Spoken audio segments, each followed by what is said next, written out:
Welcome to the Live Like Eden podcast. I'm your host, Lindsay, and I'm thrilled that you're here. Years ago, out of nowhere, I found myself in a radical shift in consciousness that took me over 20 years to fully wrap my head around. Yes, that's right. It took me a long time, and without any warning, down the rabbit hole of darkness I went. Now I'm here to share with you all the insights of awakening, spirituality, health, the energetic world we're living in, and my absolute favorite topic, just how crazy the ego mind can be. These subjects are designed to help you understand the awakening process, to open your mind, and prepare you for your own unique spiritual journey toward inner peace. So I invite you to sit back, relax, and enjoy today's discussion.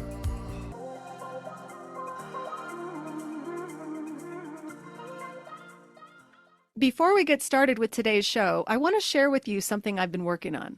I have created a quiz just for you to see where you are on your own unique spiritual path. Everybody loves a quiz, right?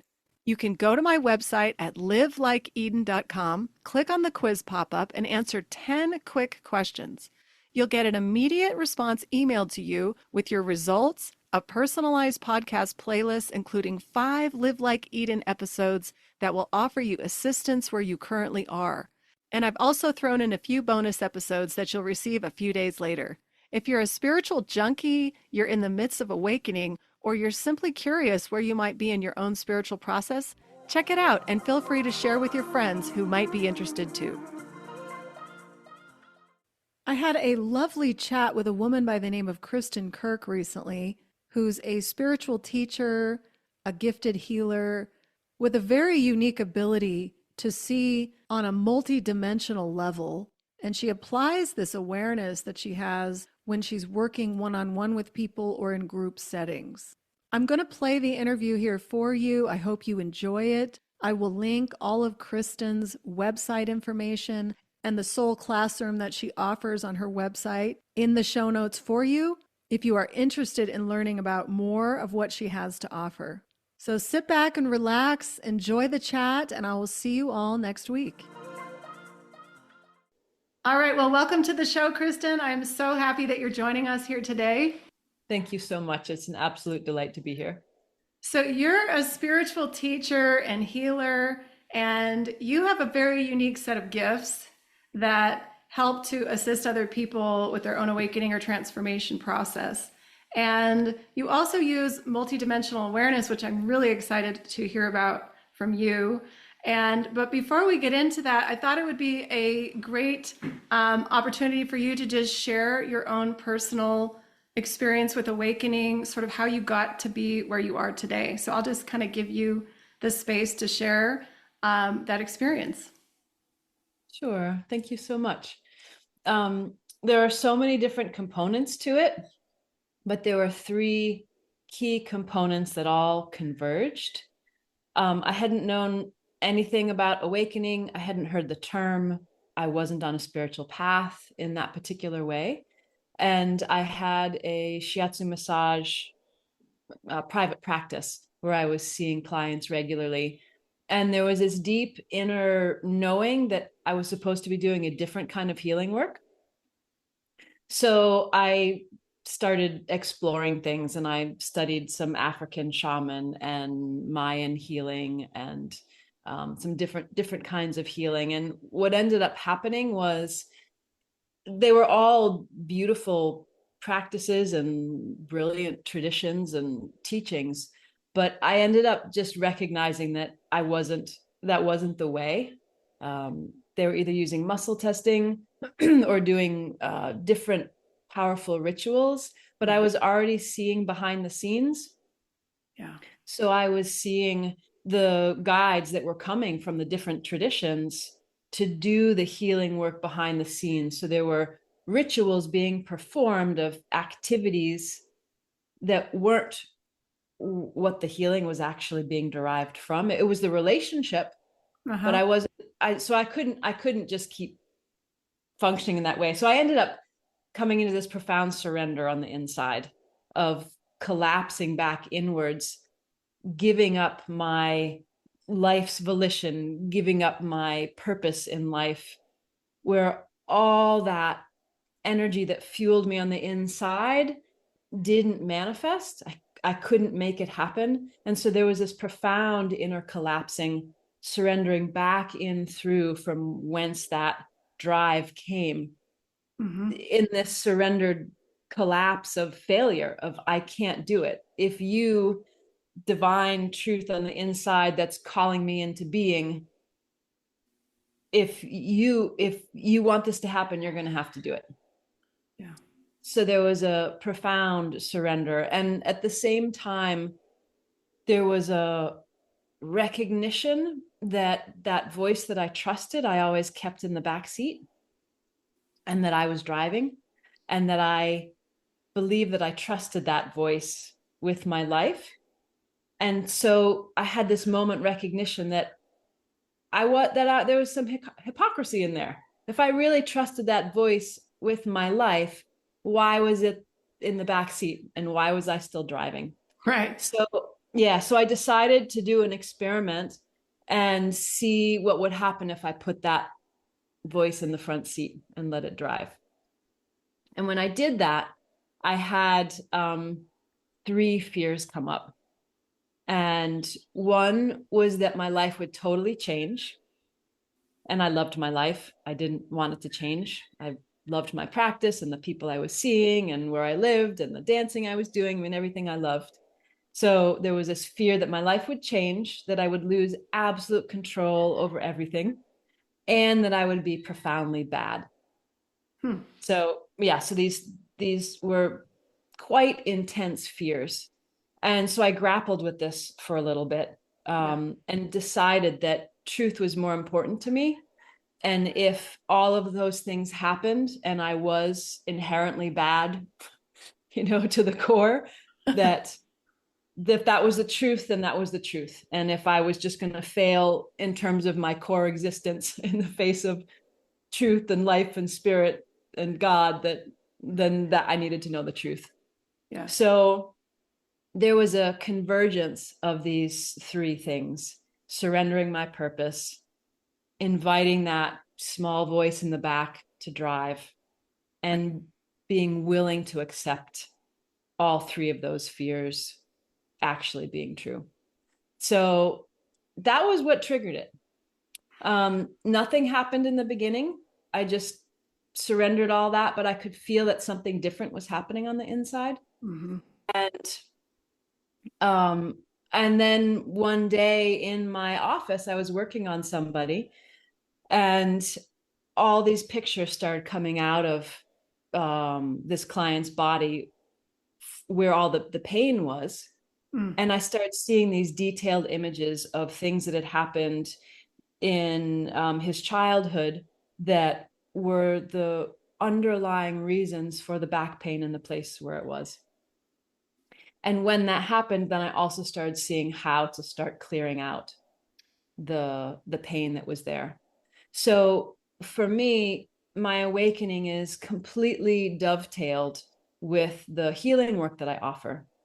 And it started with these images coming out of people's bodies and how to help heal them. But after about 7 months of validation from people about the details of the stories I was seeing, I started seeing a little gold thread of light behind the images, and then another image would open up of a different lifetime, and who all the players were in the current life back then, what the relationships were, what the stories were, how it related to the current time story.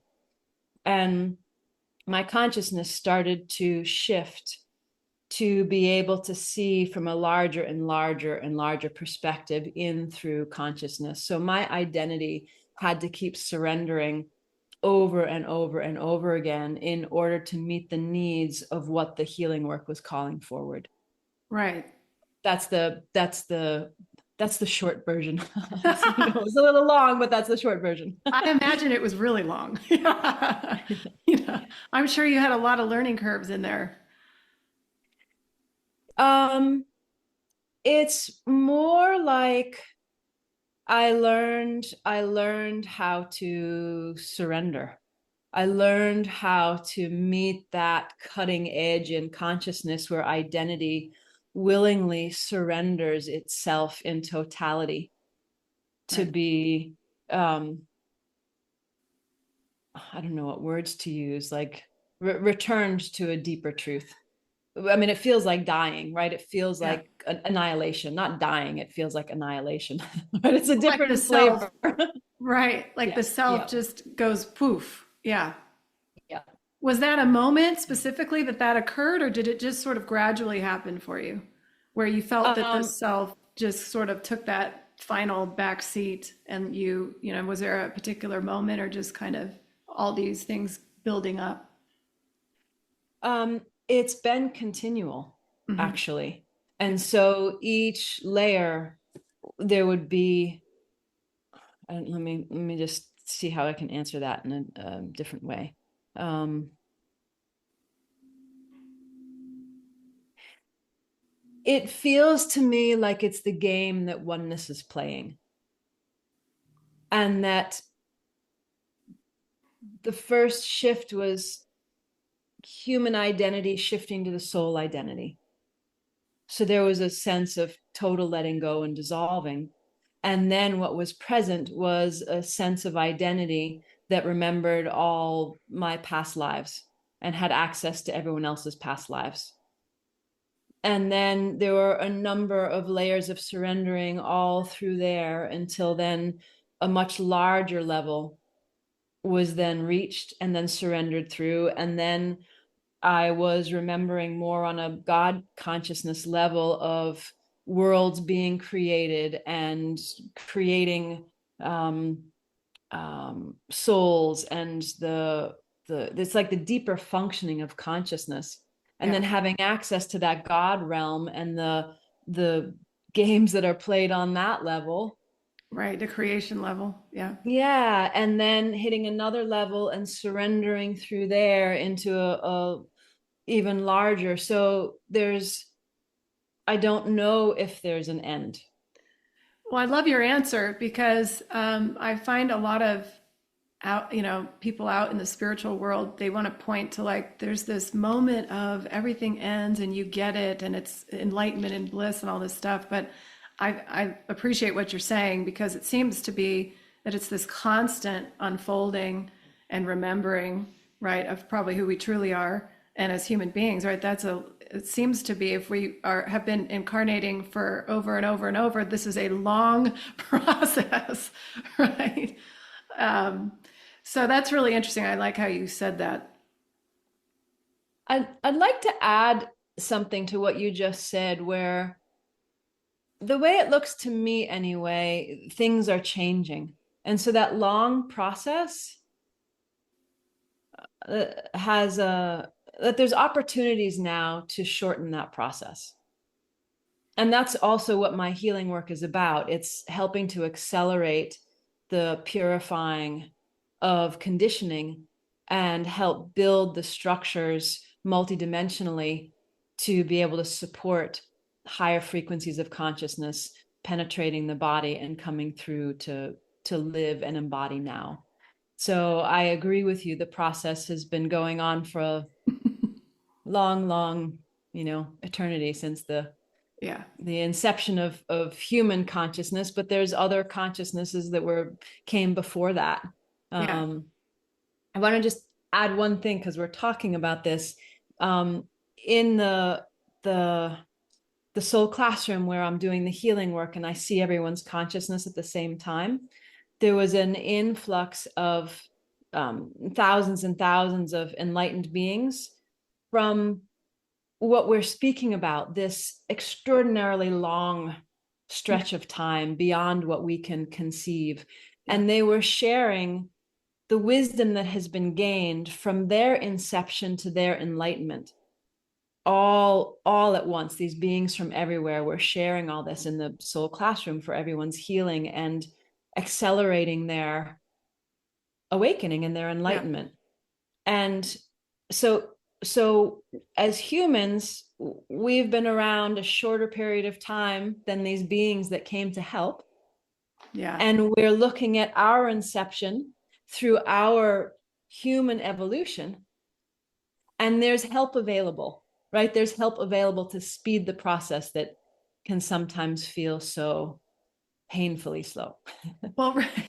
Well, So maybe you can speak more to that. Why is it that we as human beings have these incredible blocks, right, to really get to our truest sense of self with a capital S?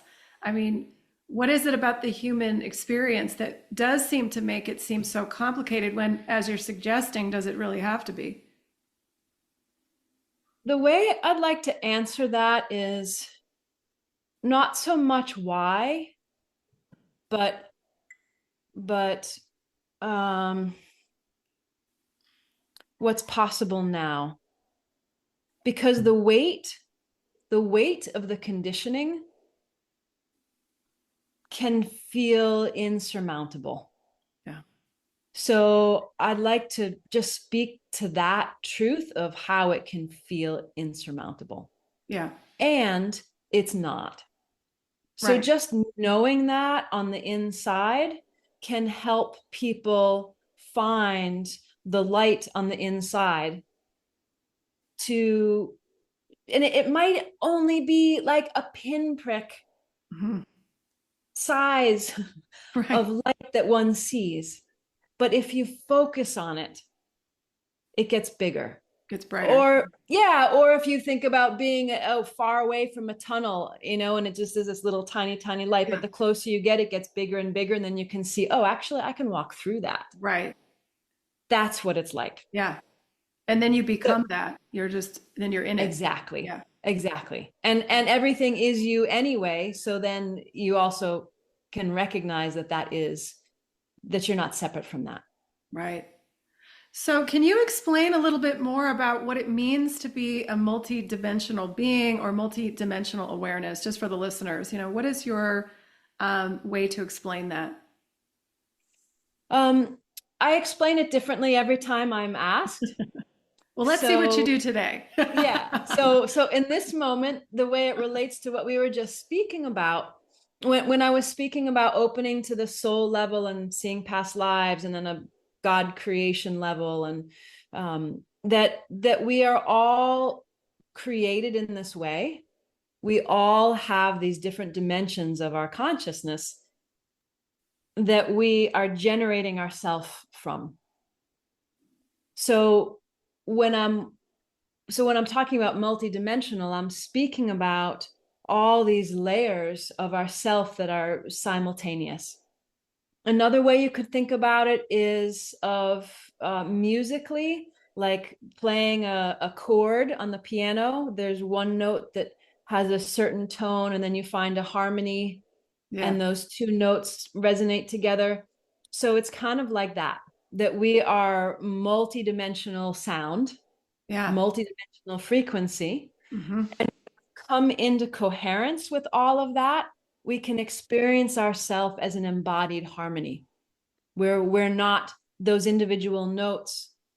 You can still play an individual note. You can play the human note. You can play the soul note. You can play the God consciousness note. But in the deeper integration and coherence, all those sounds come together as one sound, one harmony, which is your embodiment. Yeah. So, can you speak to the sound frequency? I know I saw that you talk a lot about mathematics and, physiology, biology, this kind of thing. And I am always interested in sound as being, the main creator, right, in the universe. That I think even in ancient cultures, they were accessing sound and using it to, I've seen things where they're using it to make structure, and it's very fascinating. Can you share that a little bit more about what it means and as part of our awakening path? For me, I can only speak about my direct experience. So there's so much research and so much information out there about that I too would be fascinated to hear. I know. And I don't have that intellectual training in that way. I've just been hearing more and more of different brain frequencies that are being discovered and how those relate to different states of consciousness. Yeah. So I'm also just starting to explore that, because there's a friend of mine who has um, a way of testing those things. So Yeah. I'm just Really starting to explore interesting. that part. But Yeah. in terms of my direct experience, It's like an um, innate experience. So when I first started to feel the two different dimensional aspects, human and soul, I could feel the mathematical relationship Hmm. between them. Like I could feel the harmony. I could feel, it's like 2 + 2 is 4, +4 is 8, +8 is 16, right? There's a certain way that feels in the body, which feels different than 3 + 3 + 6. Yeah. Like it feels different. Huh. So I feel math. Okay. Um, and I feel that mathematical relationship, and then I can feel it as the harmonies and the interfacing and feel dissonance. I'll also see things sometimes as geometries, and I'll see the broken or misshapen geometries, which then can't carry that same perfect frequency. And it's like a distortion of the true perspective, a Huh. distortion of what we truly are. So in the healing work, sometimes I'll be seeing the geometries and supporting the geometries come back into that perfect alignment, the perfect mathematical expression of Yeah. themselves. And then the consciousness, the distorted pattern in consciousness then shifts. Okay. So it's really all interwoven inseparably, and it's inseparable from emotions and thought and consciousness and form. It's all completely one. It's all Connected. completely one thing. Yeah. Yeah. So when you're working with people, then what do you see that um, makes their geometry, not perfect anymore? Like what happens to people that this starts to shift? What do you see in people that things change, right? I mean, if it's something in the consciousness, is it that simple to change it back? Have you ever seen Emoto's work with the frozen water Oh crystals? yes, he's And fascinating. Yeah, yeah, and so when you send hate or jealousy or anger to water, it distorts the crystals. right, It's the same thing. It's right. completely the same thing. So over time of the influence of conditioning from childhood, media, collective perspective, there's an influence of this negativity Hmm. and the distortion of truth. Right. So when I'm working with people, there's all sorts of reasons that that can be present. And the way the healing happens is different depending on the source of it. So if it's in this lifetime, we may be focusing on the organ energetic structures. So Chinese medicine was also part of my background with the Okay. shiatsu. And so it started out reading energy pulses through meridians, through Yeah. the organs. And in Chinese medicine, there's a recognition of how the emotions relate to specific organs Organs. and relate to each other. So I already had that training in my background. Uh-huh. um, so when it first started in my office, I would then see the emotion and which meridian it was caught in, and when it started, what the incident was, and would help heal that and restore balance and wholeness in through the organ or energetic part or physical body part if there was an injury. So it started that way. Yeah. But as the work deepened, then I would see on the soul level there were multiple lifetimes working with a particular issue. So then I could see the patterning in the soul. And then I could work with the whole patterning at a deeper perspective to address all of those lifetimes at once. Wow.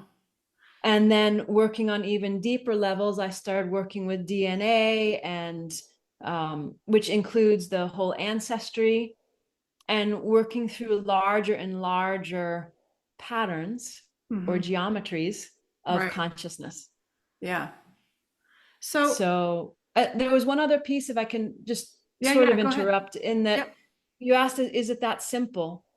And sometimes the answer is yes. Sometimes the answer is yes. If it's allowable, right? In terms of let me be quiet for a second so I speak accurately. Yes, it is that simple. And each person needs to be willing. And it's not just willing to have it shift, it's willing to be with whatever is required to have it shift. Yeah. So it might be that that means feeling all sorts of things that one has been tucking away for a really long time. So the answer is yes, but with a profound willingness. Yeah. Probably depends on the individual also, what they're dealing with, how willing they are. Yes, and that, but I want to add, because some people's emotional plate that's in front of them to be with is much more extreme than Yeah. other people's. And so when I say willingness, that doesn't mean you have to be willing to digest the whole meal at once. It's Right. not like that. It's will, like for me in that beginning story that I shared, I was I wanted that quiet voice to be to drive. Mm-hmm. And then these three fears came forward. Was I willing to have them all get digested at once? No, that would have been too much. Right. I was just willing to let them be true. And then in the awakening, I went through a 3 or 4 year period of being in bed for about 3 hours every morning, processing all of my past life material, morning after morning after morning for 3 to 4 years. It wasn't possible to do that in 1 nanosecond. No. And that was also where that fear of being bad came from when I mentioned those three fears. Yeah, you did say It that. was, yeah, my interpretation of all of that material that needed to come forward into love and light to heal and transform. Yeah. So when people's experiences are really extreme, it's not saying, yeah, I'm willing to like, process all of that instantaneously. I mean, you Yeah. can be willing, but that doesn't mean that that will be the healthiest way for that to happen. Right. And so that willingness is an absolute pure willingness that allows one to be in the to receive support Yeah. and receive truth and receive that pinprick of light that then becomes bigger and bigger and bigger until it's completely enveloping. Right. And whatever process that takes for someone. Yeah. Oh, that's Right. really cool. So you spoke of something interesting when you're talking about emotions and the media, all these things that condition and affect us. What are things that we can do to, because I always think we're very, we all have our own field, right? And we all have the ability, at least in my opinion, to shift this field. What can you speak to how we can sort of strengthen our own space, our own energy, so that, we're really not affected by these untruths or misinformation or whatever is coming out of, anywhere today. You could look anywhere. Can Right. you talk about that a little bit? What can we do to keep our own field sort of, and so you're not taking it on, I guess, is what I'm saying. Yeah, I thank you so much for asking that question because the world is pretty wild right now. I know. Pretty wild. Oh, yeah, So there's a whole different level of discernment that's required. exactly. But the simplest way is to know yourself. So if we go back to music and sound, if you hit a tuning fork, right, a C note, that strong note, it knows itself in its vibration. It doesn't take on any other vibrations. It just is its note. It just is itself. Mm-hmm. And as each of us meditate and come into our deeper truth, or do whatever it is that we do to bring us into that, whether it's dancing or taking a walk in the woods or sitting with a cup of herbal tea and just not thinking, or playing our favorite piece of music or playing the piano or whatever it is that brings us to that the more that we do that and strengthen our ground in our pure note, the more the other sounds around us don't impact us. Right. Sometimes one can be aware that some other frequency has somehow gotten into one's field, and you can recognize, hey, who are you? What is this? Hi, let's straighten this out. You know? Right. Right. And so in the meeting of that can get tended to in lots of different ways.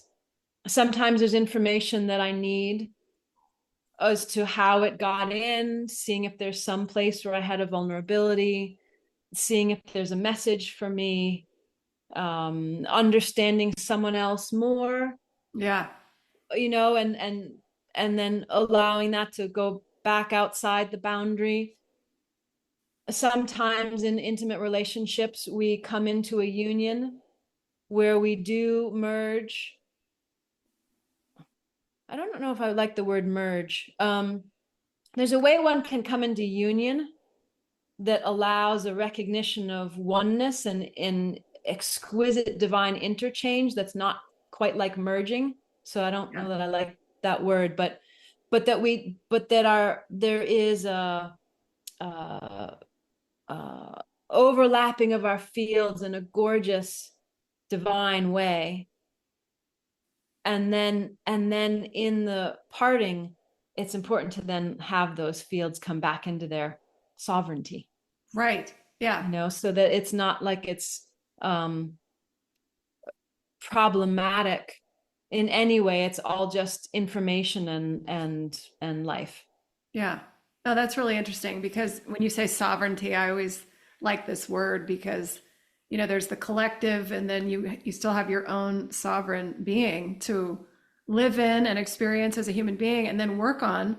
But sometimes I feel like there's a lot of, oh, I don't know how you say, but it just seems like, oh, just become part of the whole without, we're still human, like we're still living a practical life here. So maybe you could tell us a little bit when you say multidimensional awareness, how can people, and for the listeners, how can we incorporate this multidimensional level of living on the daily level, like as we live in the world? Because I feel like there's, take my meditation time and that's wonderful. Take my time to go to a retreat or, all these things are great, but I'm very interested in living it all the time. And that's one thing I focus on the show is how can we do this all the time? Because there's a part of me that's like, okay, well, that's 10 minutes and I'm so amazing in 10 minutes. And then I go into my life and I'm a complete mess. I'm yelling at my kids. So can you maybe give us some tools or some insight into that? Yeah. So, and you're smiling. This is good. I'm smiling. I'm smiling. You know, what's coming forward is when I was a little girl, I somehow had the insight that boredom meant I was missing something. Like I'd be in school and just be bored, Yeah. or just things happening, just be completely bored. And then at some point it hit me that boredom meant I was missing something. I wasn't paying attention to what was actually happening. Mm-hmm. And so from that moment on, I never experienced boredom. And there was a curiosity about what's actually happening. Yeah. So I would love to just invite your listeners into that. Yeah. Because what's really happening is this extraordinary light fest of love and abundance and divinity and miraculousness everywhere. Right. All the time. Everywhere, all the time. Yeah. So that curiosity, of what's actually happening that I'm missing, might be just enough to open a little crack, Yeah. for some of this magnificence to start to come into awareness. Yeah. And in terms of interactions, the way that applied after my awakening was I was so curious in a dialogue, and that when when things slowed down, there was just infinite possibility. So I might be there was a particular relationship I was in that's coming to mind, and there was this moment where we were outside doing some yard work, and he got really irritated with me, and I can't even remember. There was judgment and irritation in it, and because everything was slow for me Mm-hmm. in this infinite awareness and presence, I saw his irritation, I saw his judgment, saw that it had nothing to do with me. My experience was of there not being compassion. And this is all happening in fractions of a second. Yeah. Seeing there wasn't compassion, and that how could there not be compassion? If I'm everything, then there's compassion everywhere. And so compassion suddenly filled me. And instead of just having compassion for myself that my partner was having a moment, Right. I had compassion for him that he couldn't actually see clearly enough to have compassion for me. That's so amazing because that's what we need more of, right? Yes, Because yes. as humans, and the mind, right, is not our friend most of the time and wants to bash other people, judge other people. But you're speaking to something that is really, I think, part of that awakening process. You start having a huge heart and a compassion for other people that so it's probably instead of attacking him, right? Why are you saying this, right? Or whatever happened there, you saw it in a completely different way. And that is what needs to be happening because then you'd see a huge shift in the world. Unfortunately, right now it's a little Right. Well, there are a couple of steps here, because what you're speaking about is when one is already resting in the heart in love and compassion. And not everybody is stable in that way that they no. have immediate access to the heart. And I didn't have access to that in the moment to have compassion for either one of us. Yeah. Right. What was present for me was the curiosity, which is Mhm. what links to what I was saying earlier, is that we have easier access to our mind sometimes than our heart. People are wired differently. Some people may have easier access to your heart. And so if you can access love and compassion in the moment, go for it. That's the gold. Most people But can't. Yeah. right, but this is a stepping stone for that, of that curiosity. There was enough spaciousness in that moment for me that I could see him clearly and see myself clearly and see that I was hurt by his expression because I didn't feel there was compassion. And then that was when the skillful mind came in and reminded self, how could there not be compassion? There's infinite compassion everywhere, and I'm compassion, and everything is on the inside. So where's compassion? And that little dialogue on the inside is what just opened the floodgates of compassion. So then I was in my heart, and then I could respond from heart. Yeah. He still had his little conniption and did his whole process, but Right. I wasn't hurt by it. Yeah. I had compassion for him that he was having a conniption, Yes. and that he couldn't see through compassion's eyes in that moment. And there was no problem with what we were doing. We just had a different way of doing it. And Right. he's stronger than I am, and I couldn't bend the pole the right way. And so I was like, so what? Whatever. It's okay. It's freezing out. We're trying to like do Let's this just thing, help, make the hoop house for the kale, like there's doesn't need to be a problem. right. So it led to the heart, Yeah. that curiosity. So in terms of your question of what can people do to find the miraculousness, on a subtle level, that miraculousness of suddenly finding infinite compassion for myself and my partner in the midst of an almost argument, Right. that's a miracle, It's a right? total And that's, miracle. yeah. And then that's also starting to open to multidimensional reality. Okay. Yeah. And it can ultimately then lead to hearing all the trees singing, and hear the consciousness of the fruit in relation to the tree and what the birds are saying to each other, and having dialogue. Like that's what it continues to open up to. Yeah. right? So my smile in the beginning of like, multidimensional reality, it's like, well, it's better than Disney World movies where the dresser drawers talk and the teacups sing. I mean, that's like, What's I'm going on? serious. I'm totally serious. I'm totally serious. That's funny. That's awesome, though. You could maybe do some marriage counseling.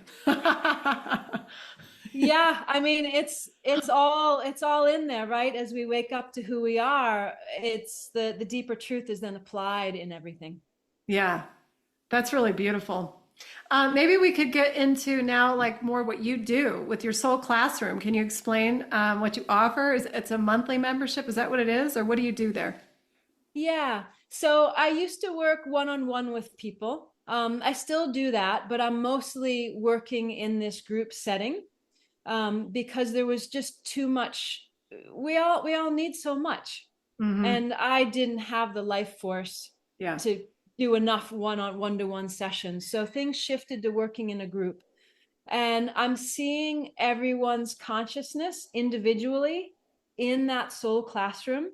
It's called the soul classroom because it's outside of time and space, and literally people's souls are in there. And I'm seeing their enlightened self and all their conditioning and the DNA and the geometries and where they are in their life, and how what is the fastest way for them to come into alignment to then access their enlightened self. So we all have choices. We can go the long circuitous way or the straighter path. So I'm working with each person individually in that soul classroom to support their soul make those choices, Okay. to illuminate what those different possibilities are, and to receive help making choices and making leaps that might be harder to do on their own. There are about 3 to 5 guides per soul in the soul classroom that come in. It's a massive amount of help that comes in, so that each person in the soul classroom who's joined the live stream has that team around them, both helping to dissolve, resolve, heal the conditioning and the karma, at accelerated at an accelerated pace, Uh-huh. as well as help teach each soul wherever their next learning steps are. So it's completely individualized. So you can learn just infinite amounts because of the support that you get, but also because of the level of wisdom that's happening in the soul classroom at once. If your soul is wanting to take in more information, it's like you can look over at your neighbor, like, oh, how are you doing that? So you can learn. I'm serious. You can learn how to help transform issues that aren't even yours, which accelerates your soul mastery, and that you can then apply to yourself later on if those issues are something that's on your bucket list, to tend to that later. We're Yeah. working on this project now, but oh, I see how they did that. Amazing. I saw the help. I saw how that's done. When I'm ready to work on that myself, I know how to do it. Oh, So okay. it's just an incredibly extraordinary opportunity. And the same thing happens for me with these, thousands of guides and this 10,000, enlightened beings that started working with me earlier in I don't know if it was January or February of 2024. And seeing that level of enlightenment through all these beings from such an extraordinary long stretch of time, Wow. and that all of that wisdom is far beyond me, Yeah. and then I get to learn from that too. So it's just this exquisite divine love fest, wisdom party, healing party that's happening. How does this work? I mean, are you in meditation? Are you speaking to people directly? How do you do this? And how long is the when you meet with people? How long is it? Yeah, usually the meeting is about an hour and a half. Sometimes it goes a little bit longer if we're not finished, because I ethically and just in my heart, I can't dive into doing a project and then leave it half finished. It's like Yeah, right. when the workers come to the house, like, sorry, the stairs aren't done yet, and I know you can't get in your house, but we'll be back next week. I Yeah. can't do that. No. So I work until we're done. So Okay. sometimes it takes a little bit longer, but if people need to hop off the call, they can still do that. Uh-huh. And I can still work with them on the soul level to complete where we are. So I'll often start by sharing. Sometimes I'm clear and can articulate in the beginning what we're going to be doing. And then we'll shift into silence and then share more at the end. Oh, okay. Other times I can speak through the first half of it, and I'll be narrating what's actually happening and what we're working on and how we're doing it. Yeah. But ultimately, I shift into silence. Okay. And what's happening in the silence is that I am um, opening through the different dimensional expressions of myself through all those different layers. And there's an image. I'm embarrassed for not embarrassed. I should know, but it's just not recalling right now. It's like these different traditions that have I don't know if they're Buddhist or Tibetan Buddhism, or where there's like the 1,000 arms coming out Oh, of these yeah. bodies. Uh-huh. So in different dimensional bodies, we have that, right? We have all those arms. Like our capacity is extraordinary when we're opening up on these larger levels. So I'm shifting my awareness to be able to function from those aspects of my identity, of my embodiment, where I have capacity to a different skill set. And I'm working in union with all of these other amazing beings. Our consciousness links up into oneness, so we have access to what each is doing. So we're seeing the whole thing. And each of us have a different role.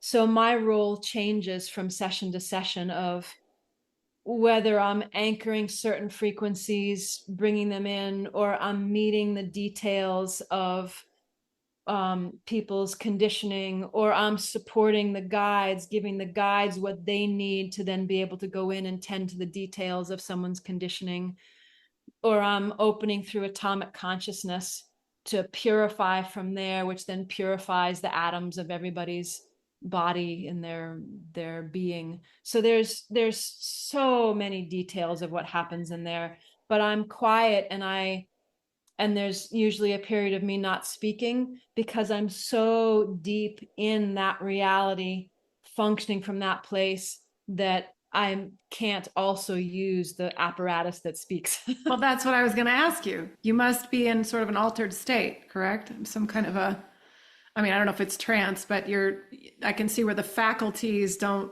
always work like you would normally be, living your daily life. Yeah, I'm using other faculties. Yeah. I'm using other faculties. And so I'm lucid within that. So it's not that I go into a trance and disassociate and I'm Yeah. somewhere else and then the work happens and I don't know what happened. I'm I am full on lucid in through all those different dimensions, seeing, engaging, facilitating, receiving, participating, transmitting. So it's a full on activity, and it usually starts for me the day before, depending on the intensity of the session. Yeah. So, and it's also my the individual sessions are quite expensive, but it's because of that I start the day before, Yeah. and my entire life is organized for 24 hours around a session, whether it's a private session or a live stream. So Yeah. it just requires so much of me to function in that way. Right. And I'm saying 24 hours because it can be, the 16 hours beforehand, but then it's the rest of the day afterwards that I'm still, what word to use? I don't know, there's a whole process afterwards and the amount of energy it requires. And I don't really do much else for the rest of the day Yeah. because of how much was required That's what I was going to in that ask you. moment to do that. Yeah. Do you have specific like grounding tools for you to sort of get back? Do you feel like disconnected from the body, even though you're very aware of what's happening? Is there a process you go through to kind of get yourself back into like what we call normal, I guess? Yeah. I mean, it's usually a few hours, couple hours. And I'm just gentle. I'm just Hmm. gentle with myself. I have no expectations Yeah. of anything. So sometimes I just sit, Yeah. hang out, Yeah. or putter, or Just whatever you feel. just, yeah, just whatever. It's a gentle return because there's so much that happens in there, and there's so much information and so much extraordinariness that it just takes time for that to just all settle in through all the cells Oh, I bet. and that and when I'm in Hawaii, part of my support is going out and swimming with the turtles and being in rainbows and Yeah. being with the consciousness of the sun and Yeah. just the extraordinariness that's actually around us everywhere. When I was in my office in Massachusetts, I had a plant in my office. And this building is in town. There's pavement. It's next to the fire station. The strips of restaurants and stores, right? Pavement, wood, Mhm. roofing, No So nature. just because I'm in this now, I just want to bring it back to what might be more accessible for people and just share. When I was in my office, I had this plant. And at one point, the plant started helping me with the healing sessions, doing shiatsu, doing hands on work energetically. And I asked the plant, like, thank you. And why are you doing that? Like, I don't, all you're doing is hanging out in my office. Like, why would you be so profoundly generous? Yeah. And the plant was a type of fern, Hmm. and which I hadn't thought of it. That was an asparagus fern. So it's got these long, spindly little Yeah. things that come out, right? Not like these big curly, fern fronds. And it shared with me the image of myself as a child playing in ferns, Oh, and that I loved these ferns. This makes me want to cry for some reason in sharing it. And the fern was sharing that it was aware of my love of ferns, and it was just offering its love back. oh, So we don't have to be in an exquisite place like Hawaii yeah. to have extraordinariness happen. Right, because you can bring natural elements into your space if you don't have access to it. Yeah, and connect with that. That's good information because most people are living in boxes, right? We're in an Right. office box, we're all sitting. So, yeah, connecting with the nature is such a big deal. And now they tell us, the sun is terrible for you and all. And I'm like, no, get in the sun, be in the sun, be in nature. Yeah. Well, where can people find you? What's your website? And is it simple to just sign up for the Soul Classroom? Is it a membership, or can you do a one-time thing, or how do you have it on your site? Yeah, right now it's set up as a membership, Okay. and it's really, really affordable. I mean, it Yeah. used to be $150 to do one of the group healings, and I lowered it. So right now it's 37 Yeah. to Very be able affordable. Yeah. to do that, and then you get access to a whole lot of other healings, um, the recorded transmissions. So you can either sign up for the memberships on my website on kristinkirk.com. Okay. And on there you can also register and receive some free transmissions. Okay. I'll make sure to link all that in the show notes too for everybody listening. And as we kind of approach the end here, I just wanted to give you the space to maybe say anything else that comes to mind, any insight on the, extraordinary journey that we are living here and the awakening process. Is there anything that comes to mind? Well, before I do that, I wanted to add about this apartment situation, like Oh, where yeah. people can't even have plants. Oh, Um, really? there's an yeah. Well, some people tell me they're like a not I a didn't they're know the that. opposite of a green thumb, and they can't that they just kill every plant. They can't keep it alive. Oh, okay. I So see what I'm you're saying. wanting to give other options. Oh, okay. Um, Go ahead. so there's a I'll just share this little story. There's a mountain called Arunachala, which is a place where people do pilgrimages for enlightenment and awakening. And at one point, I felt that everything is conscious. Rocks are conscious, Yeah. mountains are conscious, water's conscious, sun's conscious, everything's conscious. And I was sick at the time, and there's no way I could get myself to India to get to this mountain. And so I called out to the mountain as it was reaching for me. And I just said, honey, I can't come to you. You're going to have to come to me. I mean, it was just what came out. Yeah. Right. And a year or so later, I had a friend visiting who'd been doing a bunch of traveling. And she said, oh, it's your birthday. I have a gift for you. And she said, I was guided. I know you're not supposed to do this, but I was guided to do this. And she took a little stone out of her pocket and she said, this is Arunachala, who asked Stop. me to cut, that you need, makes me want to cry, right? That you needed this. So I have a little piece of rock, right? Of that consciousness. Oh, wow. So for people to have rocks or things that they don't have to water, Yeah. it doesn't have to be a plant. Right.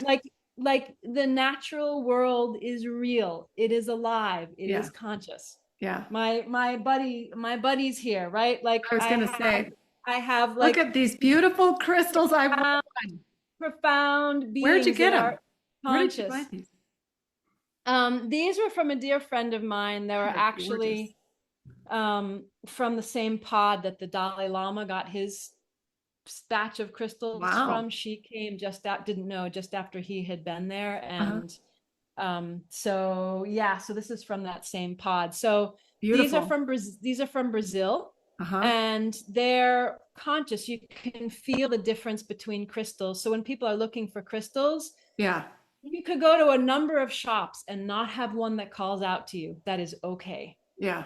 That is okay. It's just like, just keep listening for the one that feels pure and says, I want to work with you. Yeah. These guys are all here because they chose me, because they said, I want to work with you. They're beautiful. I just love crystals. That one in particular is just strikingly beautiful. And for Yeah. anybody that doesn't see the video, I'm just explaining this exquisite crystal that's fairly large. I mean, it's big. Yeah. And kind of that moving into the clarity at the top, it's very symbolic of transformation, right? From the muddy waters up into the clarity of the crystal. It's so pretty. Yeah. And it's Well, actually, you can't tell probably through the video, but it's actually pretty extraordinarily clear and through there. is And it has down? some, yeah, and has rainbows in the Oh, how inside. neat. And Nature is truly beautiful. So that's good to know. If anybody listening who doesn't have access or doesn't do well with plants, you can bring in stones or any other natural element. So as before we leave today, Kristin, which I'm so happy to talk to you. Thank you for joining me. And do you have anything else you'd like to just share before we sign off? well, there's another way to get some free transmissions from me, which might be easier to remember, which is soulclassroom.com. Okay. And that you can pop your name in there, and we'll receive also some free healing transmissions. Okay. So I don't know. I guess just saying that, as challenging as the world seems at this time, it is such an extraordinary opportunity to be here at this time. Right. And the power that we each have to change reality is enormous. Yeah. The power of one atom. Well, how many atoms does it take to make up your body? Hmm. You have that power. You are that power. And we access that power by surrendering into the truth that we are, and surrendering into the power of love and clarity and truth and honesty and awakeness and beauty and all of the infinite truths that are on the inside. So if one's ever feeling overwhelmed by the outside, I would encourage you to just stop and take a moment and breathe and come into the spaciousness. Come into that curiosity on the inside and open on the inside to that infinite truth with that willingness, and to ask for help. We don't have to do it alone. Right. We totally do not have to do it alone. In fact, it's impossible to do it alone. Yeah. And I didn't even remember that compassion on the inside, except that my partner on the outside was having a conniption fit. Right? So it was through his conniption fit that I came into compassion on the inside for all existence. Well, that's the other thing, you know, things that we think are not great on the outside are actually wonderful teachers. So, on that note, I think we'll just sign off today, and I will link all of your website information at the end of the show notes for everyone to take a look at. And I'm kind of interested in your soul classroom here, so so thank you so much, Kristin. We'll hopefully maybe have you back on in the future. Sounds beautiful. Thank you so much. It's been such an absolute delight to meet with you. Oh, Such a thank total you. blessing. You too. You have a great day. You too. Thank you. Bye. Bye-bye. That'll wrap up today's show. Until next time, I invite you to check out my website at livelikeeden.com. You can sign up for a weekly email reminder when my new podcast and blog comes out, which is every Wednesday. If you are struggling with your own awakening process and you need further assistance or guidance, you can also sign up for a free consult, and I would be more than happy to work with you. If you're enjoying the show, I ask that you share it with others that you think it might benefit. Until next time, thank you so much for listening.